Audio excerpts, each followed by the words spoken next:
Hello and welcome to the show with me, Jillian Godsil. Today my guest is Noah Diskin Kline, CEO of Windcast, and a lot more besides. Noah, thank you so much for coming on the show. Oh, thank you for having me. Always a pleasure to chat, and anytime I can get a soapbox, I'll take the opportunity. Excellent. Well, this is your soapbox today. I want to know all about you. I want to start before Windcast is why we're here, but before we get to the very exciting project, I want to know what led you to this place. So I was looking at your LinkedIn. You have a degree in economics, but when did tech take over? That's a great question. So the wonderful world of tech, I have been exposed to the space for an exceptionally long time. I come from a family who, outside of, I guess, my parents are largely academic, but my dad has been in the entertainment space forever and has been working on kind of innovative technologies for enterprise companies since I was like a little kid. So I constantly had, and specifically video games for that matter. So I constantly had exposure to like Xbox and PlayStation and VR, AR, all of that. And I was just constantly exposed to new technologies that people were leveraging at the highest levels. And so that kind of played into also my love to build things. It was fun all the time I was one of those kids that would build, rockets or robotics projects or, go-karts or things of that nature. And so seeing an industry where essentially you could build anything, and the promise of like, we want to capture the future, we want to pave that path, was something that was always very fascinating to me. And then as the years progressed, I had a number of different ventures and opportunities and things to build, and all the way from like being a little kid and having a lemonade stand, all the way through to being in high school and wanting to build these, or I guess build a VR live streaming platform. So it was an interesting experience, but when I really had a chance to dive into tech for the first time, I was a sophomore in high school. I was doing the classic, hey, wake up, you go do some sports, then you go to class, and then you go do some sports after class. And, I was like a couple months into that year, and all of a sudden I got like sick, like really sick, like where I was sedated for a week straight and then in the hospital for a long time, didn't get out of bed for a month. And, during that time I had a friend in classic LA fashion. She was like modeling for like Teen Vogue and stuff like that. And she was like, hey, like, what are you going to do with all the work that you missed? Are you going to make it up? And, it sounded dreadful. I particularly didn't want to go in and take all these AP classes or make up months of AP classes that, I wasn't even that interested in to begin with. And so she was like, hey, they have this like remote learning program. And this was, back in the day when homeschooling was like this negative stigma, but it was actually one of the first instances of remote learning where the school would send, packets directly to your house. You would finish everything. They would grade you just the same as if you were in school. Anyways, I decided to pick that up, and I had a ton of extra free time. And so I talked with a couple of family friends that were like, oh, you should come to this conference up north. It was at Pixar, I think, that year. And I remember started talking to someone in like the first 10 minutes in an auditorium. And I was like, I'm not entirely positive why I'm here, but I love technology. I'm very interested in, I forgot what I was interested in at the time. I assume electronic music. I was very into that at the moment. And I joined a company that was like, hey, we need someone to build out our social media marketing. We want to connect kids with the brands that they love to help build them or build up their professional resumes through giveaways, sweepstakes. Did you skip college then, or was that at the same time? Same time. So I was still a sophomore in high school when this happened. And with this free time that I had doing this like homeschooling stuff, I was like, hey, I'm going to start working for them. And at the same time, I started going to electronic music concerts in Los Angeles, because that's just when things were starting to get big. And what was really cool is like, originally it was just a WordPress blog, like, oh, I went to this concert, this was kind of fun. But if you fast forward, 6-8 months, something like that, I had about 40 people working for me, and I was 16 years old. It was a very interesting experience. I did not know that. That's mad. It was cool. I was always living this like interesting double life. So I mean, to summarize, I guess that platform, we ended up growing that. We ended up working with a lot of major people. or major companies. We ended up being one of the first VR live streaming platforms for electronic music festivals in the world, which was really fun. But what was interesting is I was living these like I was living this strange double life when I was building a company up, because on paper I would be, Noah Kline, CEO, founder, all that. But I was like 16, 17 at the time, and I wasn't even legally allowed to go to the events that we were contracted to support. So I would show up at these events with a fake ID that said Kyle Martin on it. It was the name I was supposed to have and the last name of the people who lived in my childhood home before us. So I was running around the world, like going to 18, 21, plus festivals, and like running around with satellite backpacks and setting up VR stuff. So anyways, that was like my first deep dive into tech and like being. You've always been tech then. So I'm saying when to come, it's always been there. Yeah, more or less to some degree. Something you have just answered one of my other questions. My next question was, when did you decide you wanted to work for yourself? Because look at the different companies you worked for, but you've always been that person who wanted to work for yourself. Yeah, I would say yes. In general, that's been the case, and I think that it's been solidified through processes of trial and error. I think I have a very, very passionate approach to this industry, and kind of the change that I want to see in it, and the things that I want to see built. And I just realized I'm a lot better at executing on my own vision, and creating a good team to be able to execute on that as well, as opposed to going into someone else's structure and trying to figure out that language, and trying to apply my abilities. And don't get me wrong, I can do it, and I have done it, and I still do it through my consulting practices. But it's a whole different ballgame when it's your project and you're growing it and you get to drive the train. But it's a lot of fun to help other people too, and like helping apply kind of my methodologies to that if that's something they're looking to do. So when did you first discover about blockchain and crypto? Were you early there as well? I bet you were. I mean, success is relative, I guess, in this space. I wasn't like a 2012, white paper, Satoshi white paper, or 2008, 2012, I forget. Yeah, there you go. Satoshi white paper, diehard. But there were always conversations on happening around me where it was saying, oh, we're interested in cryptocurrency. And obviously the first experience that a lot of people around me had with that was like purchasing things off of the dark web. And so actually going back to the conversation about how I was running around with a fake ID, that was a really good way to kind of buy cryptocurrency, whether Bitcoin or Ethereum, ended up actually being a really good way to purchase goods like that without being traced. But it was never anything in depth. And God, I wish I had the Bitcoin I spent on a fake ID. Oh, wow. I'm sure many people, the OGs, who either lost their Bitcoin or threw it away or bought the pizza with it, all these things, because people assume just because you're in early that you have, shed loads of Bitcoins in your hard drive someplace. So you liked it though. You kind of liked the whole feel of it. What appealed to you about this industry? Because at the very beginning, it was seen as kind of a bit dark. I mean, obviously now we see benefits, but it was a little bit more strange. How did you cope with it? Definitely. So in the early years, and I guess my first exposure to it through those situations, I wasn't so interested in it as like kind of this revolutionary platform, right? It was a good way to send money anonymously without a middleman. Love that, for that particular use case. But it wasn't until like 2016, I would say, that I started diving back into it again. So at the time, I started a data analysis group for what is now a publicly held company called Science 37. They were doing remote clinical research trials for Otsuka, Sanofi, Eli Lilly, Novartis, and UCB, yeah.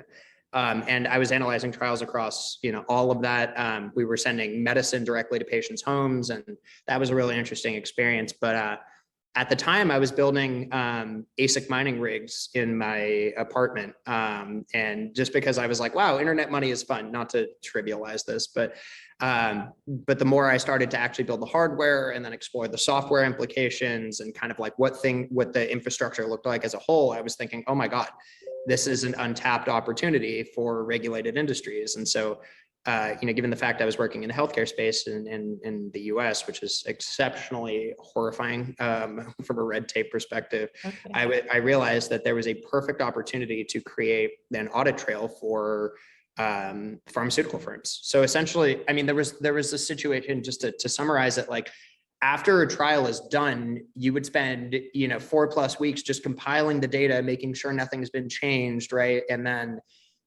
you'd have to package it up, send it to your partners, make sure everything is super concrete and people have the right access and that, things are being explained correctly. But I thought, well, why are we doing that after the fact? And why would we not just build a blockchain-based audit trail to capture that in real time, guarantee the immutability? And then what you could do is permission a node. If you had a certain type of infrastructure, you could just permission a node to the pharmaceutical partner, and then the pharmaceutical partner could permission a node to the FDA, save tens of millions of dollars, tons of people working in that space. And so I spun up a Black Ops R&D group underneath the chief product officer, which is not a name that I chose, but we love an eccentric CPO. He was a good guy. I'd worked with him through multiple companies, and he was pumped. He was really excited about the opportunity. And so we actually built one of the first blockchain-based audit trails for the healthcare industry on JP Morgan's Quorum before it was sold to Consensus.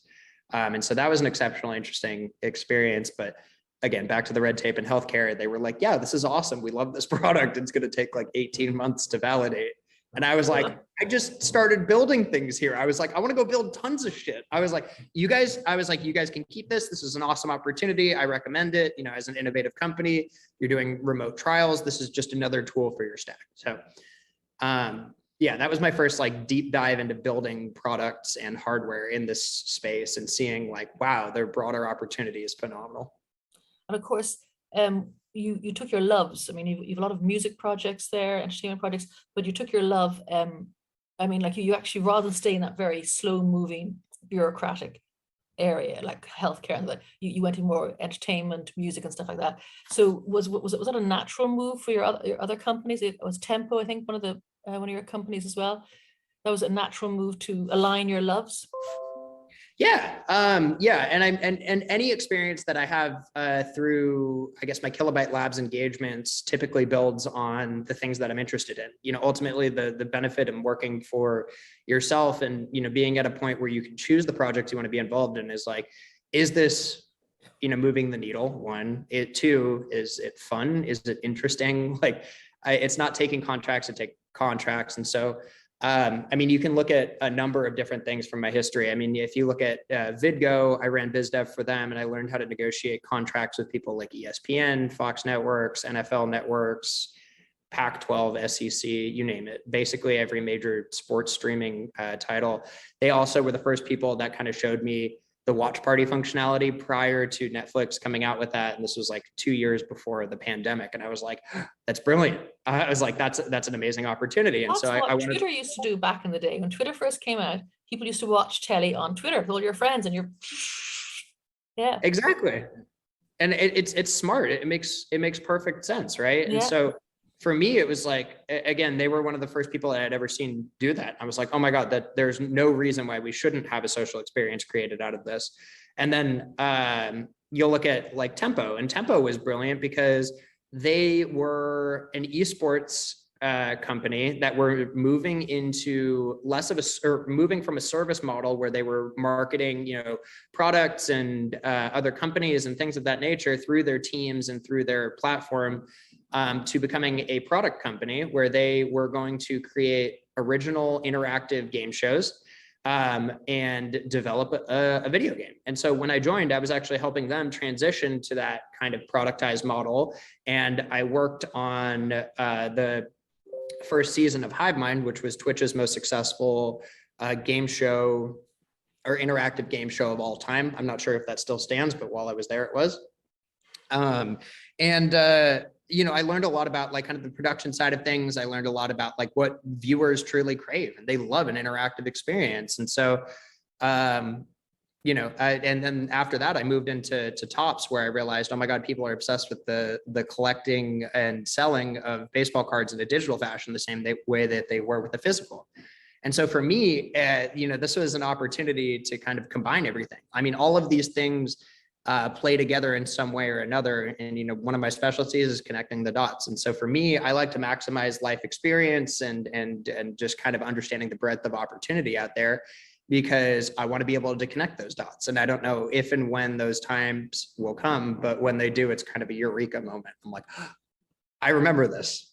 So do you think, are you collecting everything, or is the universe pushing you in a path? That is a phenomenal question.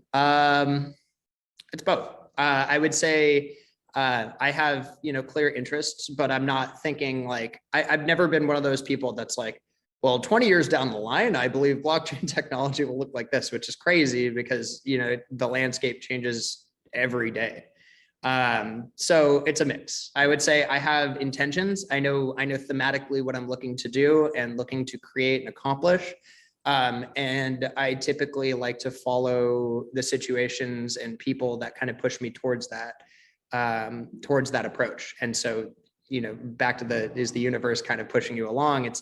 It's a mix. The opportunities present themselves, but I have kind of an idea of where we're going. So it's not just completely free roam.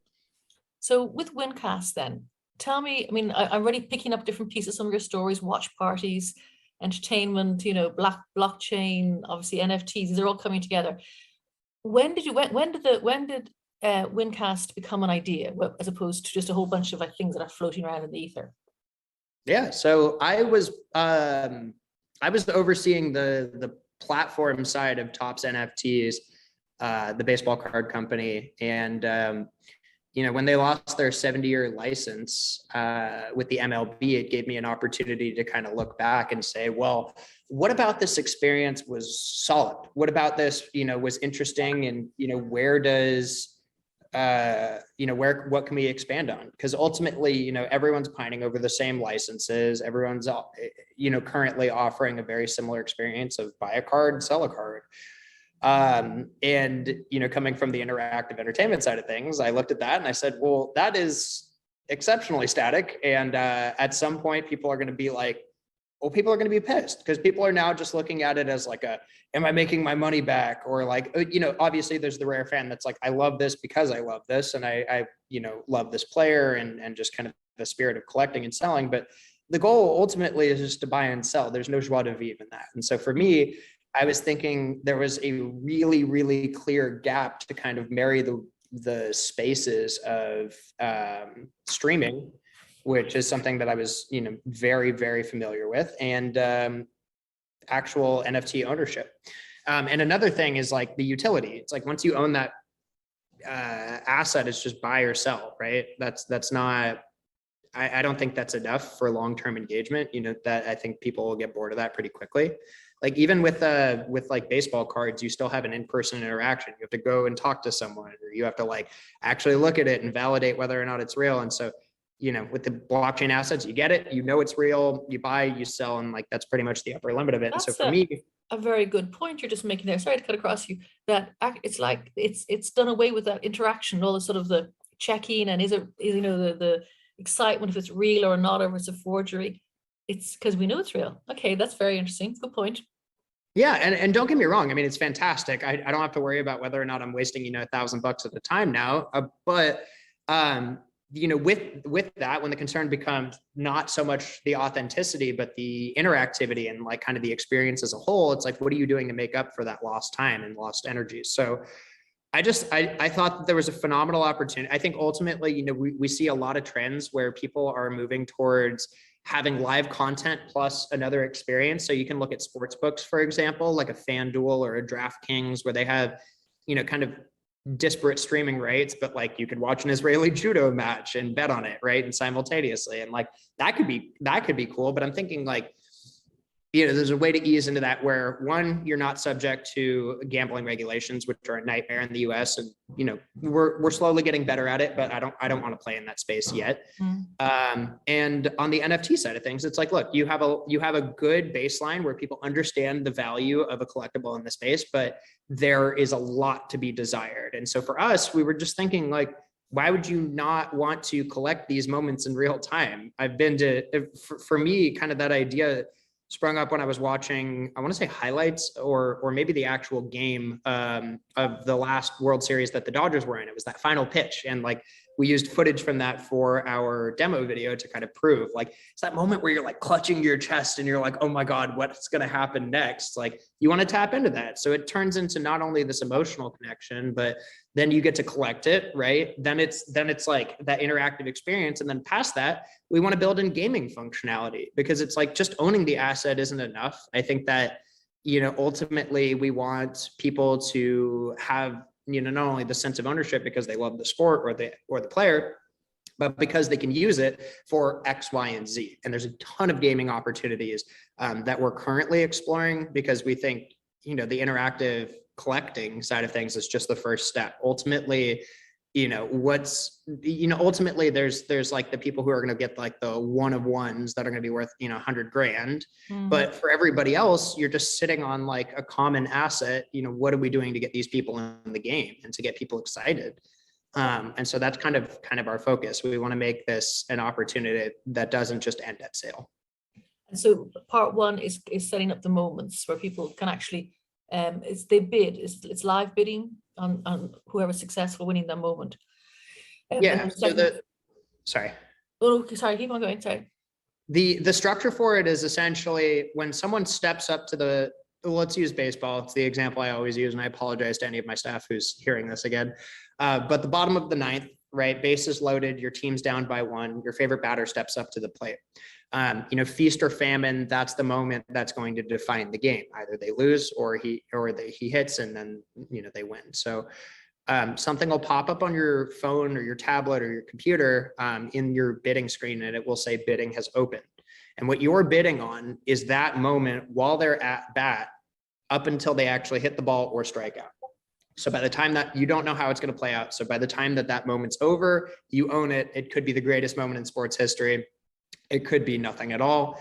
And it ties back to our motto, which is own the moment before it becomes the moment.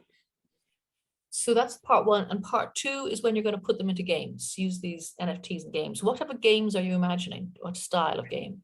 It's a little early to dive into. We're exploring a number of different, functionalities from, fantasy gaming, from different, prop betting sites, but ultimately we're working to avoid any gambling, any gambling related activities at the moment. So we're exploring a bunch of different core loops from a lot of different gaming platforms so that we can put together an experience that is unique to Windcast and our collectibles. And will you have elements of like a play to earn and stuff like that in the games? We're exploring that as well. It's distinctly possible. And we are very excited about that opportunity, but nothing is set in stone at the moment. Okay. So you're backed by Binance and CoinFund. That's pretty impressive. Why do you think they wanted to back you and invest in you? That's a great question. So CoinFund, they're incredible. They have they've had some very interesting exposure to this industry as a whole for, I guess, what would be described in this space as a very long time. So they've invested in, multiple unicorns at this point, and they've taken those chances, really early on. So their CEO, Jake Brookman, brilliant. I really like that. Really like him. Every time we've had a conversation, you can kind of see that he's not focused on what you're talking about right there, but what's going to happen in 5 years, which I love. Wow. And so you're talking about a company that's invested in, Dapper Labs and Block Daemon and a number of different protocols that, people in this space would be familiar with. And they've proven themselves to be a tier 1 VC. And so on their side of things, I imagine that they chose our platform because, one, we have like a very, very seasoned team with experience actually shipping products in the Web3 space, as well as building infrastructure and creating partnerships. And so, alongside my CTO, Keith, we've been able to really knock out everything on this front. Even leading up to funding, we'd been building it for a long time before that, because we wanted to prove that we could, essentially, before we went to these people and said, hey, you're the best in the business, and so are we. And, we wanted to be able to prove that.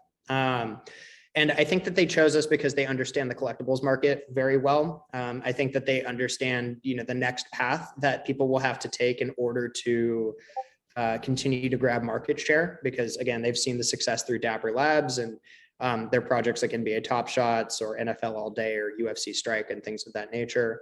And so they see a clear need and want there. Plus, there's a good partnership opportunity within their ecosystem. And then Binance is interesting too, because they have a really phenomenal just knowledge base for everything in this space. They have some really interesting exposure to sports through their fan token platform, whom we are actively discussing, potential partnership opportunities with, where they work with major brands like FC Porto or like the Alpine F1 team or things of that nature. So tier one fan token teams, ecosystems, whatever, and the focus that we've had is kind of around utility. Because people, would love the buy and sell, but it's limited and or it has an upper limit and kind of its enjoyment from the users themselves. So, they also look at us as a really good way to get our technology into the hands of users. I think ultimately there are a ton of platforms in this space that are just really convoluted for no reason. And I think one of the things that I was focused on at Tops that made our investment super attractive was the fact that I was focused on removing the barriers to entry for people. That includes custodial wallets, that includes fiat to crypto payments. You want to make it as easy as an e-commerce transaction. And ultimately, if we're going to bring the next billion users into this space, we have to give them something that's easy to understand. And you can take advantage of the technology without making it exceptionally complicated. Obviously there's checks and balances for stuff like that, but I think in general, we're making a very simple user experience. We're providing a path to utility, and we're, showing people that it can be fun in the process. Well, I think that's the difficulty, isn't it? To make complex things simple requires a lot of good thinking. So then just finally, then you said that when you were backed by the CEO Coin Fund, he looked 5 years out of what you were doing. And I know you also said earlier you couldn't talk too much about the gaming, you're going to figure it out. But 5 years time, where will you be? What will be happening? Have you got some sort of cloud thoughts there? Oh, that's so funny. I had like a moment yesterday where I sat down and I was like, all right, we're closing out our seed round in the next month or so.